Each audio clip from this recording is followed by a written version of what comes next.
Hey everybody, welcome back to Reviews and Random. Today we are going to add some random, and this is my random build that I saw one of these plank pads online. I thought it was awesome because it combined technology. You put your phone here and you can play some games while you're planking, which is something that I love, with planking, which is something that I hate.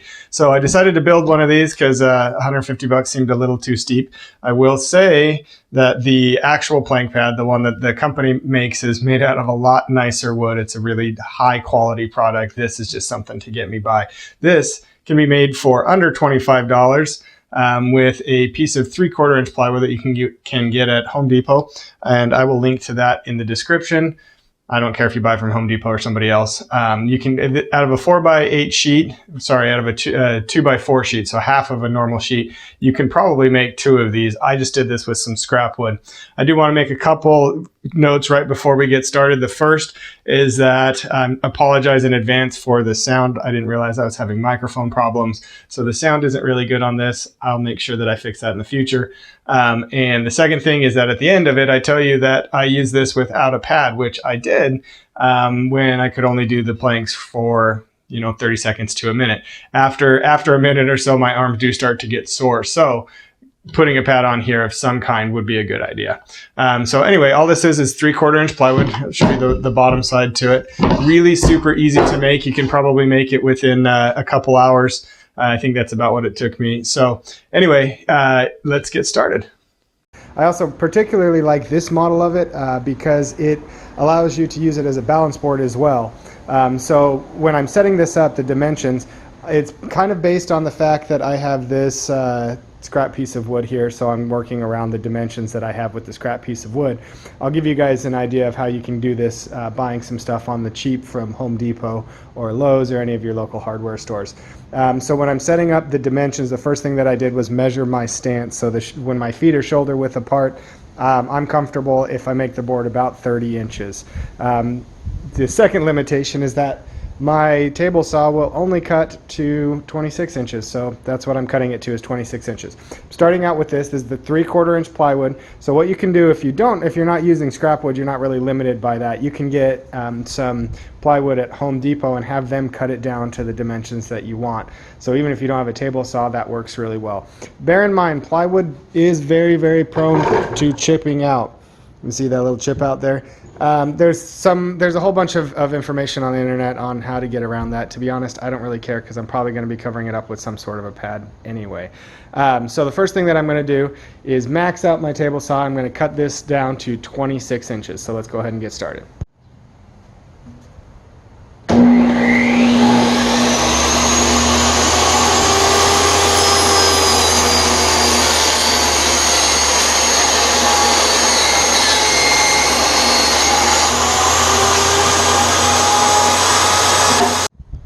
All right, so next I'm going to cut it to 12 inches wide because that's what works for my feet size.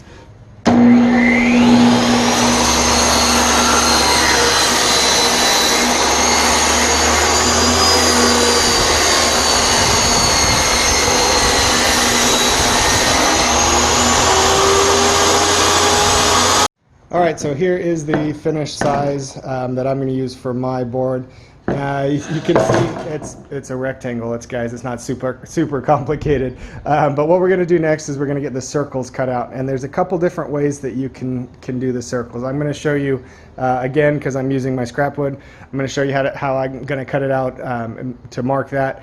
But if you're not, you can actually pick up circle rounds from Home Depot. They have 6, 8, 12 inches, so you can decide what do you want as far as your balance goes. But you can buy those and just cut it right in half, and boom, you've got your 2 circles. They run about $4 to $5. So all into this board without the padding, I mean, you're less than $20. All right, so the next part is going to be kind of personal preference on what size you want to make the round parts that go on the bottom. Obviously, the bigger you have, the more lateral movement you're going to have. The taller. There we go. The taller you have, the more lateral movement you're going to have. So I'm just kind of visualizing about where I want it. You can use a paint bucket. If you want bigger, you can use the other side of the bucket. I'm going to go probably about right there. And that will give me some good lateral movement, but also some stability. So all I'm going to do is set it down here and trace it out. So after I have it drawn out, I'm going to set it here on my board and just kind of get a visual of if I think that that circle is going to be the size that I want, the height, but also the width. So I think that's as good a place as any to start. And I might adjust it later on if I use this thing and decide I want it more or less difficult. All right, so you can do this part with a jigsaw if you want. I don't like to do that because my jigsaw is terrible and I like the bandsaw. So I'm going to go ahead and cut it with the bandsaw. Just to make it easier, I did cut the board down a little closer to the dimensions so that I can fit it on the bandsaw.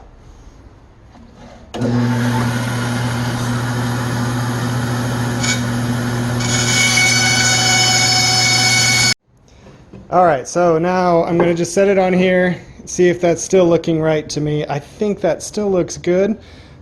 So what I'm going to do is just trace this onto another piece and cut that out. Well, I guess we'll show you. Just trace this on, hold it down, trace it on, and cut this one out so that they match.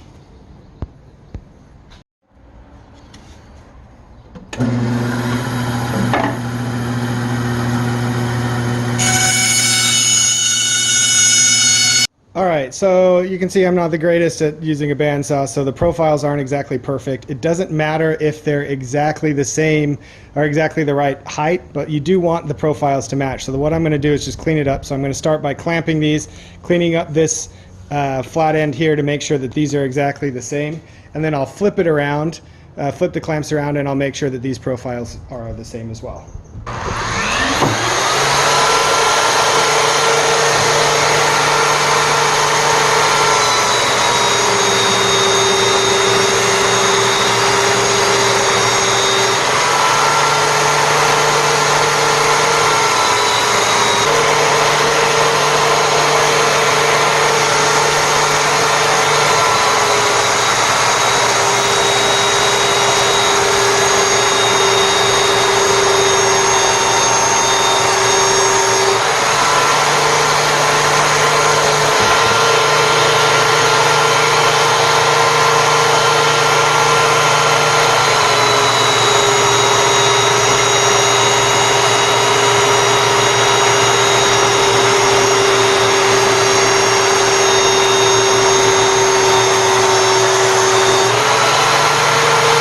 Alright, so you can see now the profiles line up pretty darn good. They're not perfect. I think it'll work for what I need though. If you're using the circle rounds from Home Depot, you're not going to have this issue. And I think sometime in the future I'm probably going to need to make a circle jig because I'm not super good at cutting those. But anyway, alright, so these are all done. Next thing that we're going to do is create a cross runner for between these two and then attach them to the board and finish it up. So what I did is I measured from here to there and I got 10 1/4 just over. It doesn't have to be exact, but close is good. 10 1/4 from there, and then I measured the board, which we know is 3/4 inch. So I subtracted 3/4 inches from 10 1/4, divided that by 2, got 4.75. So that's how far I came in from either side. It's close enough that I can eyeball in between there and get it lined up. So all I'm going to do now is just transfer that line from one to the other using my square. So this is this way both of the circles have the same exact markings.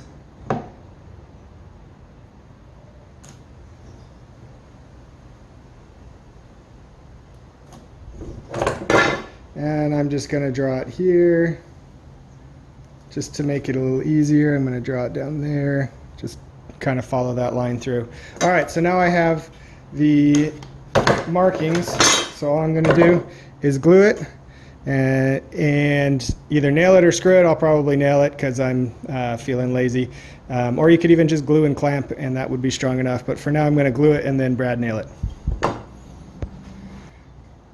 Alright, so just run a bead of glue along this direction there, which I already did. And now we're just going to line it up. Actually, I'm going to put a little bit more. We're going to line it up just like this.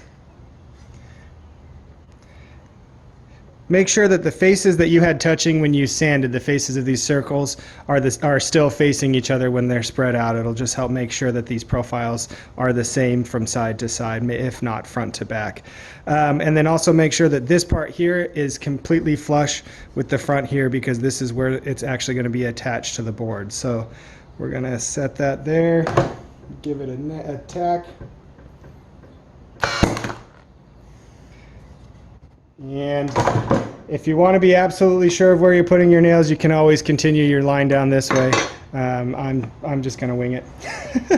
All right, so the next thing that you're going to do is make sure that you're square, let's see if I can get that on camera, square this direction, and then square this direction. And then you're going to put some more nails in it. All right, so that's nailed up. Now we're just going to do the same thing on the other side. Set that down there, run some glue. Make sure that we're lined up properly. Again, when I did my math to make these lines, this wasn't exactly 10 1/4, it's probably 10 3/8. So that's why there's just a hair difference on either side. So I don't think that a 1/16 of an inch either way is going to make a difference. So I'm just going to go with it like this. So just make sure that these things are flush here. And as long as this is flush, in theory, this whole line will be flush when it's attached to the balance board itself.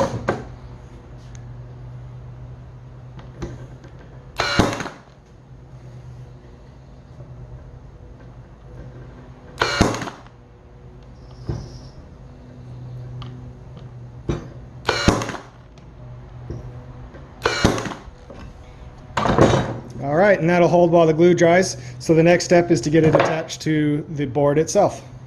So I'm going to run a bead of glue. I ran one there, and then I'm just going to run one straight down here as well. Put a little more on that side. Then we're going to line it up with those marks that I just made. If I can find them again right there. Line it up with those marks and clamp it in place.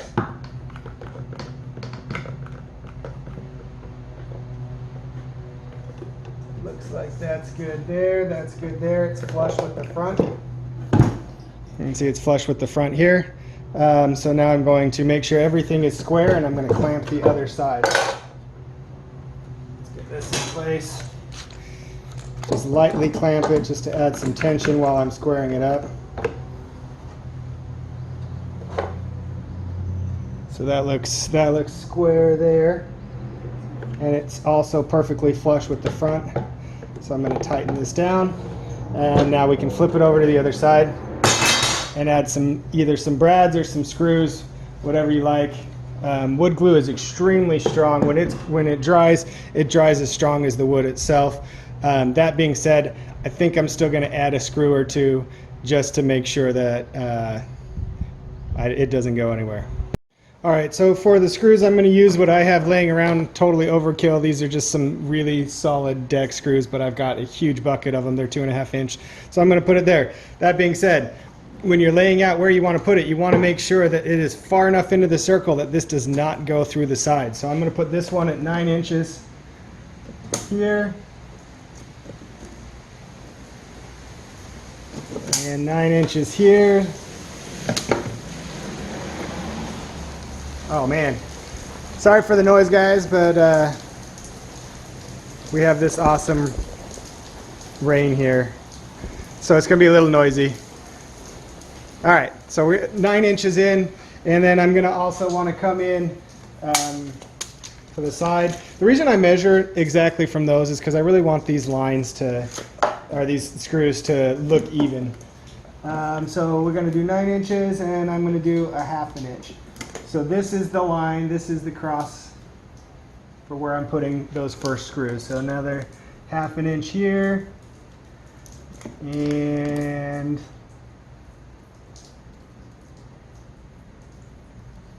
so we're gonna put it there. All right, if you're drilling in to plywood, make sure that you drill a pilot hole or it's gonna split out. And then I'm also countersinking it so that your feet don't scrape on it. If you're going to cover this in foam, it's not really a huge big deal if you countersink it, but it's always a good idea.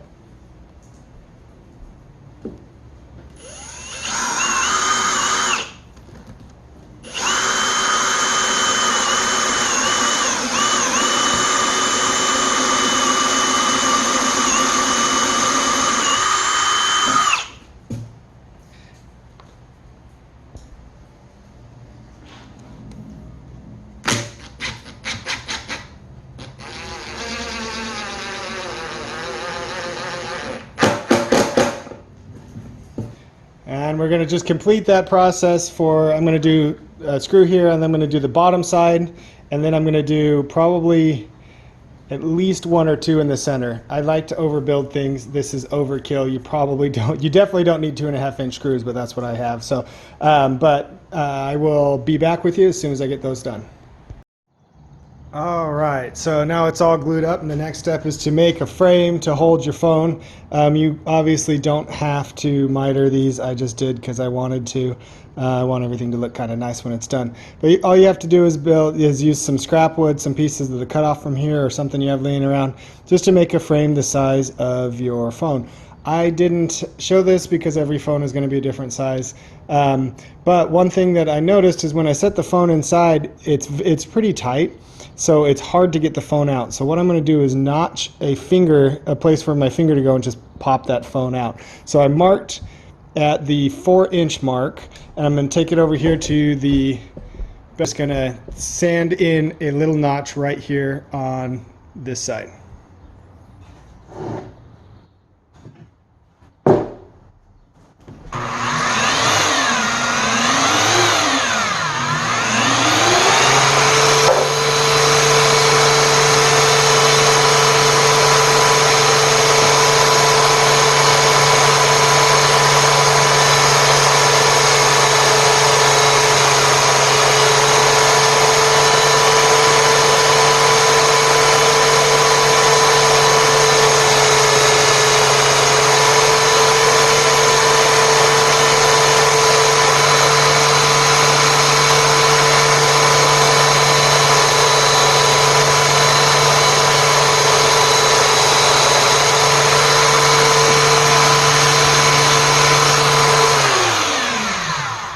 I'm gonna have to get some better shop lights. Sorry, the rain took away all my natural sunlight, so we're working with a floodlight, and I will fix that if you guys keep wanting me to do some of these videos.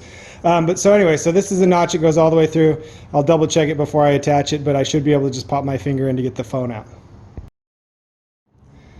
All right, so I centered this up, made some marks. I realized that my screw holes would show a little bit on that side, so I just went ahead and filled them before I glue this down. So the way that I'm going to glue it down, just going to throw some glue here, line it back up with my marks, and then I'm just going to throw, you can either clamp it or throw some brad nails in it. If you put brad nails in, I mean, for me, I'm going to stain this, so I will end up having to fill those. So I think I'm going to go ahead and just clamp this and let it dry. There's not going to be a lot of it doesn't have to be all that strong. It will be if it's clamped, glued and clamped correctly, but it doesn't really have to be. It's just holding your phone this much.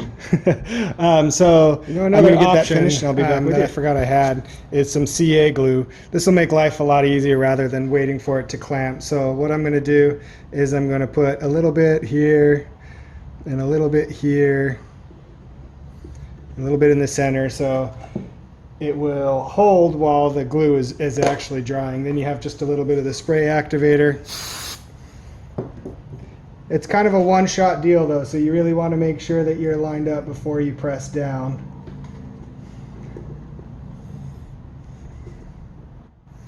And that's all it takes. Now it's already locked in place. So that will make your life a little bit easier if you have some CA glue. Otherwise you can clamp it, or of course obviously you can brad nail it and then fill the holes.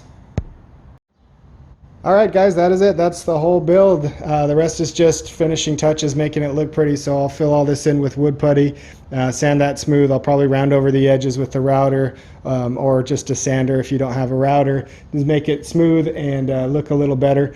And then I'll stain it. It's super easy build. It took me probably about, I don't know, 2 hours. That's with the time it took to stop and do all these recordings.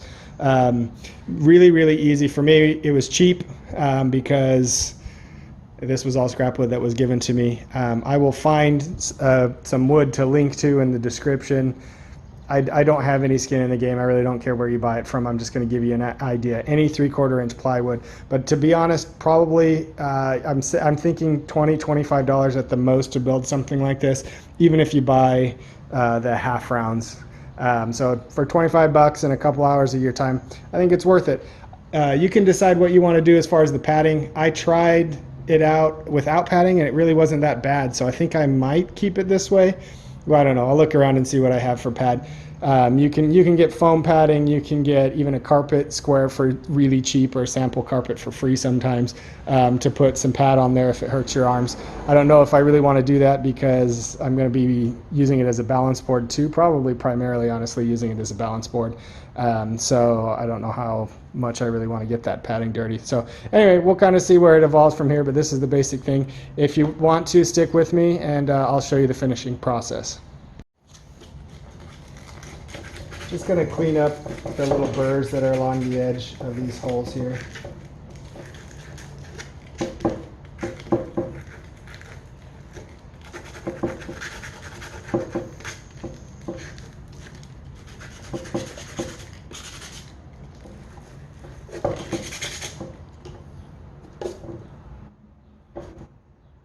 Little wood putty. They all go away. Same thing down here for the nail holes.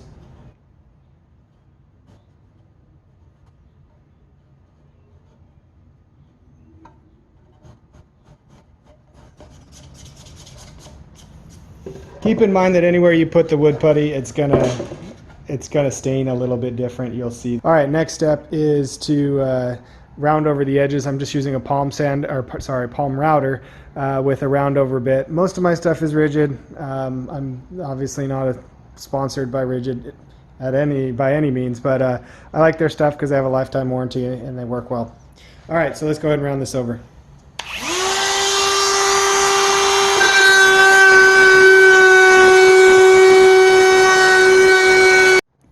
All right, so now all the edges are rounded over. Obviously, I couldn't get into this section because I already glued this on. If you want it rounded over all the way before, you probably need to do that before you attach this. But I did go ahead and round over these edges here. Bear in mind that this will follow, it's a bearing, so it will follow the exact profile that you cut. So if it's not perfect, it's going to show when you do the round over. So that's it for that. Now all that's left is to sand and stain it, and we're done.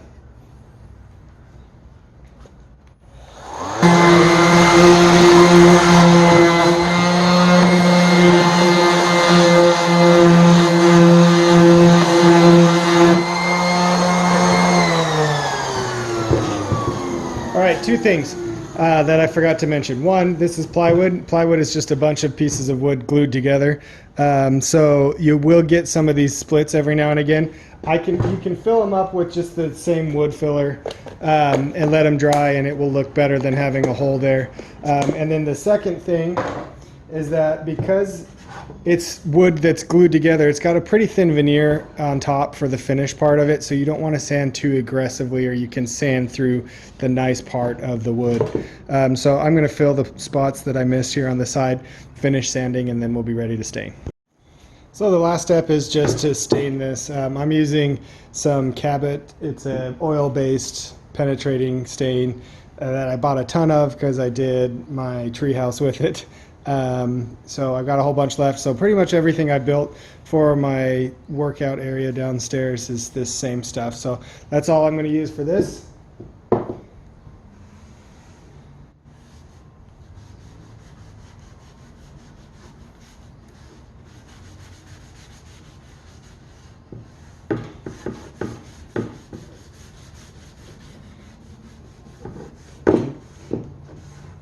I'll show you the edges here. And then I don't really like it super dark, so I'm going to just run over it pretty quickly afterwards. Not let a whole lot of it penetrate in. And that's how it'll end up looking. All right, everybody, here it is. It's all finished and stained and ready to go. This is what I was talking about. You can see that the stain on the screw holes and the nail holes there stain a little bit different. And that's okay, but just be aware as you're putting holes in this that if you want a perfect finish, you might have to just glue and clamp rather than put screws in. But I also wanted to show you with the phone in place. You can see it's held in place really nicely. Definitely take the time to make a finger notch because that lifts out super easy. Trying to get it out, you might be able to get it out this, yeah, maybe not. Yeah, it's almost impossible, at least with the size that I made it, to get it out without a finger notch. So if you like this, go ahead and hit the like button, subscribe, and really important, guys, I want you to leave in the comments what games you think would be fun to play with this. Something I'm talking with lateral, or I mean side-to-side gyroscope controls, where you can control the motion just like this. So hit me up in the comments and let me know if you have any questions. Go ahead and leave those as well. I will try to get to them. This is not my full-time job, so if it takes some time, be patient. But we will see you guys for the next video.